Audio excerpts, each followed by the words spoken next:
Good morning students. आज हम goodwill के वैल्यूएशन के नेक्स्ट टॉपिक में आते हैं, जिसमें है super profit method. Next method है। लास्ट वीडियो में हमने एवरेज प्रॉफिट मेथड के कुछ क्वेश्चन सॉल्व किए थे। एवरेज प्रॉफिट मेथड के बाद आता है सुपर प्रॉफिट मेथड। अब ये सुपर प्रॉफिट होता क्या है? The excess of actual profit over the normal profit in the is count as super profit. इसका मतलब ये है कि हम जो पैसा कमा रहे हैं, अगर वो नॉर्मली जो और लोग कमा रहे हैं उससे ज्यादा है। सपोज करते हैं कि ए और बी सिमिलर कैपिटलाइजेशन में है और सेम बिजनेस में है। दोनों ने 10 लाख की कैपिटल का इंट्रोडक्शन किया हुआ है। दोनों ने कितने लाख की कैपिटल का इंट्रोडक्शन किया हुआ है? 10 लाख की। और 10 लाख की कैपिटल पर मार्केट में जो अर्निंग रेट है वो 10% है, एस्टिमेटेड रेट ऑफ रिटर्न, यानी कि इतना नॉर्मली मिलता है। ए को भी यानी किसी भी को भी, कोई भी कॉम्पिटिटर अगर इस तरह के बिजनेस में इन्वेस्ट करेगा तो उसको नॉर्मली कितना मिलेगा? 10% मिलेगा। ए और बी फॉर्म में दोनों ने 10,000 रुपए मान लीजिए इन्वेस्ट कर रखे हैं, तो नॉर्मली ए को भी 1 लाख रुपए इनकम होनी चाहिए और बी को भी उस 10 लाख रुपए से कितने रुपए इनकम होनी चाहिए? 1 लाख। लेकिन मान लिया जाए ए अर्न करता है 1,50,000 और जबकि बी अर्न करता है ओनली 1 लाख या 1,20,000। तो यानी कि जो भी हम बात करें या 80,000 या जो भी है, हो सकता है वो ज्यादा भी अर्न करे। तो दोनों ही केस में क्या होगा? नॉर्मल से जितना ज्यादा आपने कमाया, नॉर्मली 10% कमाया जाता था कैपिटलाइजेशन पे, यानी कि 10 लाख का 10% नॉर्मल रेट था। तो इसका मतलब है 1 लाख रुपए की कमाई हुई थी, लेकिन आपने 1.5 लाख रुपए कमा के दिया, तो इसका मतलब है आपने कितना एक्स्ट्रा पैसा कमाया? 50,000 जो एक्स्ट्रा कमाया वही क्या है? आपका सुपर प्रॉफिट है। तो सुपर प्रॉफिट के लिए हमारे पास दो चीजें होनी चाहिए। एक तो हमें नॉर्मल प्रॉफिट का पता होना चाहिए, एक हमें एक्चुअल प्रॉफिट का पता होना चाहिए। तो एक्चुअल प्रॉफिट और नॉर्मल प्रॉफिट जब दिए होंगे तभी हम सुपर प्रॉफिट को कैलकुलेट कर सकते हैं। तो किस तरह से हम नॉर्मल प्रॉफिट कैलकुलेट करते हैं? Capital employed. कैपिटल एम्प्लॉयड यानी कि जितनी कैपिटल लगाई गई है।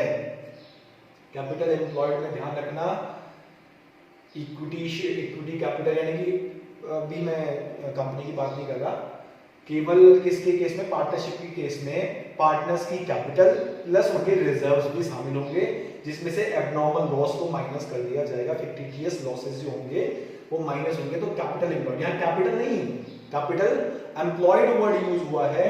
तो इस कैपिटल एम्प्लॉयड में क्या क्या यूज होगा? ध्यान रखना, कैपिटल एम्प्लॉयड को कैलकुलेट करने के लिए हम पार्टनर्स की कैपिटल को ऐड करेंगे, उनके रिजर्व्स अगर होंगे जो डिस्ट्रीब्यूट नहीं होंगे उनको ऐड किया जाएगा, और कोई अगर लॉस हो तो उसको क्या कर दिया जाएगा? माइनस कर दिया जाएगा। तो वो कैपिटल एम्प्लॉयड आ जाएगा। नॉर्मल रेट ऑफ रिटर्न आपको क्वेश्चन में मेंशन होगी, 100 ये फिगर है परसेंटेज के लिए। तो यानी कि नॉर्मल प्रॉफिट निकालने के लिए कैपिटल में आप परसेंटेज को मल्टीप्लाई कर दें तो नॉर्मल प्रॉफिट आ जाएगा। एक समस्या दूर हो गई। दूसरा क्या करना है? उसके बाद हमें एवरेज प्रॉफिट चाहिए। यहां सीधे क्वेश्चन में सुपर प्रॉफिट निकालना है। क्यों निकालना है सुपर प्रॉफिट? क्योंकि हम एवरेज प्रॉफिट निकालना लास्ट वीडियो में, लास्ट टॉपिक में सीख चुके हैं किस तरह से एवरेज प्रॉफिट निकाला जाता है। अगर हमें 1 साल की इंफॉर्मेशन दी होगी, यानी 1 साल का प्रॉफिट दिया होगा, तो वो एक्चुअल प्रॉफिट कहलाएगा। अगर हमें 1 से ज्यादा साल की प्रॉफिट दिए होंगे तो हमें उनका एवरेज करना पड़ेगा। अगर हमें 5 साल का प्रॉफिट देना है तो यानी 5 साल के प्रॉफिट का सम नहीं लिखेंगे हम, 5 साल के प्रॉफिट का सम करके उनका एवरेज निकाला जाएगा। कैसे निकालते हैं average? Divided by number of years. 5 साल का अगर प्रॉफिट दिया तो 5 साल के प्रॉफिट को टोटल करेंगे डिवाइडेड बाय 5। तो एवरेज निकालेंगे, लास्ट वीडियो में हम देख चुके हैं। तो सुपर प्रॉफिट कैसे निकाला जाएगा? Average profit minus normal profit जो हमने यहां से कैलकुलेट किया। अब गुडविल कैसे निकलेगी? क्योंकि सुपर प्रॉफिट तो निकल गया, तो पहले निकाला नॉर्मल प्रॉफिट, फिर निकाला सुपर प्रॉफिट, फिर निकलेगी गुडविल, यानी गुडविल सबसे लास्ट में निकलेगी। तो इस सुपर प्रॉफिट को यहां ले जाएंगे, multiplied by number of year of purchase, यानी कि हम उसको नंबर ऑफ ईयर परचेज से मल्टीप्लाई कर देंगे। आई होप कि आपको ये फॉर्मूला समझ में आ गया होगा क्या होता है। चलो एक क्वेश्चन को देखते हैं इससे रिलेटेड, फिर हम आगे को बढ़ेंगे।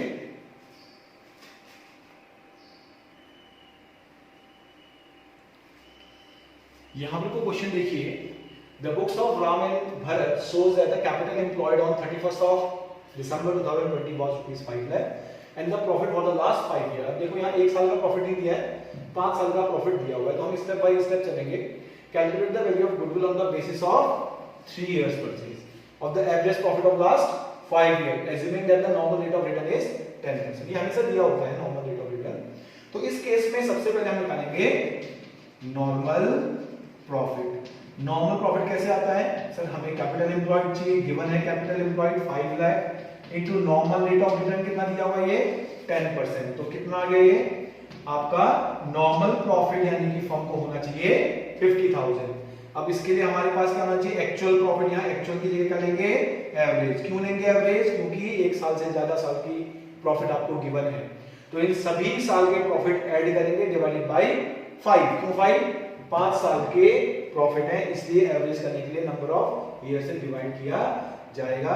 तो एवरेज प्रॉफिट का मैं टोटल कर देता हूं 7 + 4 1,10,000, 1,10,000 + 50,000 1,60,000, 1,60,000 + 85 2,45,000 और 2,45,000 + 55,000 3 लाख।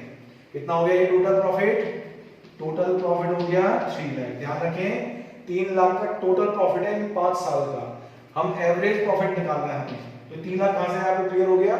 हमने क्या किया ये 5 साल के प्रॉफिट ऐड कर दिए, मैंने यहां शो नहीं किया लेकिन 5 सालों का प्रॉफिट क्या किया हुआ है ऐड किया हुआ है, तो ये आ जाता है आपका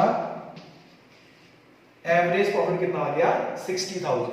एवरेज प्रॉफिट कितना आ गया 60,000। हमने नॉर्मल प्रॉफिट निकाल लिया, हमने एवरेज प्रॉफिट निकाल लिया।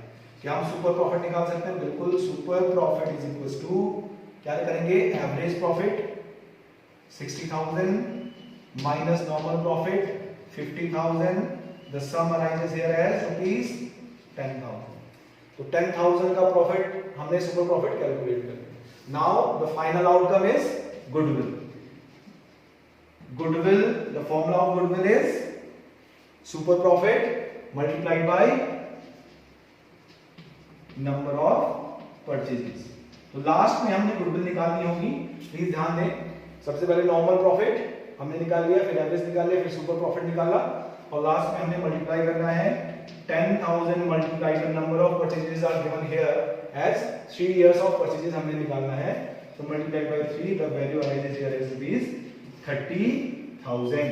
तो ये गुडविल हो जाएगी आपकी कितने रुपए की 30,000। तो ये आंसर है इसका।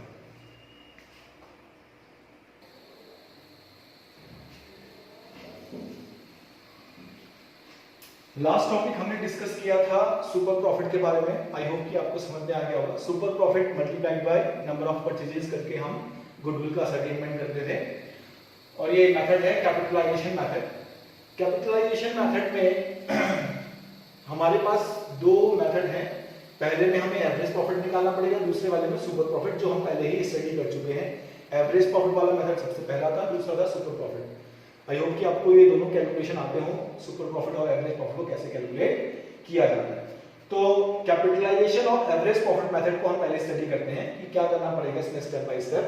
तो ध्यान रखना डायरेक्ट गुडविल नहीं निकलेगी, इसमें सबसे पहले कैपिटलाइज्ड वैल्यू निकालनी पड़ेगी। क्या निकालनी पड़ेगी, capitalised value of the firm, यानी कि फर्म की कैपिटलाइज्ड वैल्यू क्या है। इसको फिर से एक बार यहां पढ़ लेते हैं। Under this method the value of the goodwill is ascertained by deducting the actual capital employed net tangible asset. Please ध्यान दें, नेट टेंजिबल एसेट्स, हम टेंजिबल एसेट्स को लेंगे, यानी कि कोई भी फिक्टिशियस एसेट्स होंगी, कोई भी लॉसेस होंगे, उनको हम यहां इंक्लूड नहीं करेंगे। जिस तरह से कोई लॉसेस एसेट्स में कौन कौन से आते हैं, जैसे प्रीलिमिनरी एक्सपेंसेस हो गया, या कोई इस तरह से एक्सपेंस होंगे, या डेफर्ड रेवेन्यू एक्सपेंडिचर्स हो गया, these are not included in the tangible asset. तो ध्यान रखें जब भी आप कैपिटल एम्प्लॉयड को कैलकुलेट करें तो डेफर्ड रेवेन्यू एक्सपेंडिचर या इस तरह के एक्सपेंडिचर को आपने नेग्लेक्ट करना पड़ेगा, केवल टेंजिबल एसेट को ही ऐड करना है। यानी ना एसेट लिखा हुआ है, फिक्स्ड या करंट एसेट नहीं बोल रहा है, तो जितनी भी एसेट है, चाहे वो कैश है, बिल्डिंग है, फर्नीचर है, वो जो दिखने वाली है उनको ऐड कर देना। In the business from the capitalised value of average profit on the basis of normal rate of return, this involves the following step. तो इसको किस तरह से निकाला जाता है, सबसे पहले एवरेज प्रॉफिट निकाला जाएगा और उसके बाद कैपिटलाइज्ड वैल्यू को निकालेंगे। पहला स्टेप को देखिए, ascertain the average profit. I hope कि आपको एवरेज प्रॉफिट निकालना आता है, लास्ट वीडियोस में हमने, लास्ट टॉपिक में हमने डिस्कस किया था। दूसरा है कैपिटलाइज्ड वैल्यू कैसे निकालेंगे? एवरेज प्रॉफिट हमें निकालना आता है, हम उसको निकाल लेंगे। अगर 5 साल का दिया होगा तो 5 साल का एवरेज करेंगे, 3 का दिया होगा 3 का, 2 का दिया होगा 2 का, जितने भी साल का दिया। एवरेज प्रॉफिट निकालने के बाद 100 ऊपर आएगा और नॉर्मल रेट ऑफ रिटर्न नीचे आएगी। ध्यान रखना, अभी इससे लास्ट टॉपिक में सुपर प्रॉफिट में हमने क्या किया था, नॉर्मल रेट ऑफ रिटर्न ऊपर थी और 100 नीचे था। यहाँ उल्टा है, कैपिटलाइज्ड वैल्यू निकालने के लिए 100 को हम न्यूमरेटर में रखेंगे और डिनोमिनेटर में उस वैल्यू को रखेंगे। जैसे 10% है तो हम रखेंगे 100 ओवर 10, 10 नीचे आना चाहिए। एवरेज प्रॉफिट इनटू 100 और 10, ये गुडविल नहीं आएगी, ये कैपिटलाइज्ड वैल्यू आएगी। तो हमने करना क्या है, हमें करना क्या है, deducting the actual capital employed in the business from capitalised value. Capitalised value जो यहां से निकलेगी उसमें से हम एक्चुअल कैपिटल एम्प्लॉयड को माइनस करेंगे। देखिएगा कैसे, where ये मैंने आपको क्लियर कर दिया है।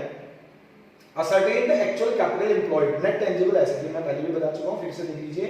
नेट टेंजिबल एसेट को क्या करना पड़ेगा, एसेट साइड का टोटल जिसमें से गुडविल को एक्सक्लूड कर देंगे। मैंने बोला टेंजिबल एसेट, इसने केवल गुडविल लिखा है, मैं आपको बता दूं उनको भी हम इंक्लूड नहीं करते जो इंटेंजिबल होते हैं। डेफर्ड रेवेन्यू एक्सपेंडिचर या ऐसे एक्सपेंडिचर जो कि अभी है ही नहीं, या प्रीलिमिनरी एक्सपेंसेस, उनको भी हम क्या करेंगे, यहाँ माइनस करेंगे। टोटल एसेट में से उनको माइनस करेंगे और साथ ही साथ क्या हो जाएगी, आउटसाइड लायबिलिटी को भी माइनस करना पड़ेगा। आउटसाइड लायबिलिटी, क्रेडिटर्स, आपके लोन, बैंक लोन जितने भी हैं वो सब के सब क्या करने पड़ेंगे, माइनस करने पड़ेंगे।